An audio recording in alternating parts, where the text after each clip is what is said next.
Reparto riabilitazione cancellato all'ospedale Sant'Antonio di Padova è quanto prevede la scheda ospedaliera per l'ULSS 16 delineata nel progetto di riorganizzazione della rete sanitaria veneta.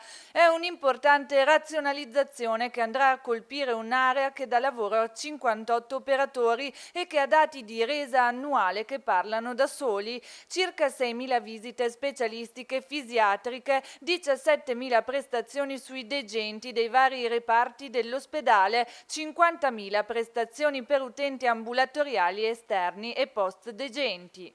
Soprattutto per quelli che sono ricoverati per problemi neurologici, ictus e quant'altro, e per ortopedia, in particolare per le protesi. È un punto di riferimento per l'ospedale, per la città e per il territorio ed è sbagliato chiuderlo, cancellarlo, ed è importante recuperarlo con la disponibilità che viene scritta nelle schede ospedaliere di utilizzare 40 posti letto di riabilitazione a discrezione del direttore generale. Il direttore generale dell'ULSS 16 Urbano Brazzale dunque potrebbe riassegnare all'ospedale Sant'Antonio 40 posti letto per la riabilitazione. È una struttura importante che ha 21 posti letto all'8° piano e 1500 metri quadri al piano rialzato con anche piscine per idrokinesiterapia, e quindi è sicuramente un'eccellenza che aiuta altre eccellenze dell'ULSS 16, in particolare del Sant'Antonio. Ripeto, è sbagliato chiuderla, è sbagliato cancellarla, è stato un grave errore a cui è possibile porre rimedio e mi auguro che il direttore generale porrà rimedio. Oggi anche la protesta della Federazione Medici di Medicina Generale per l'assenza di sostegni per il potenziamento del territorio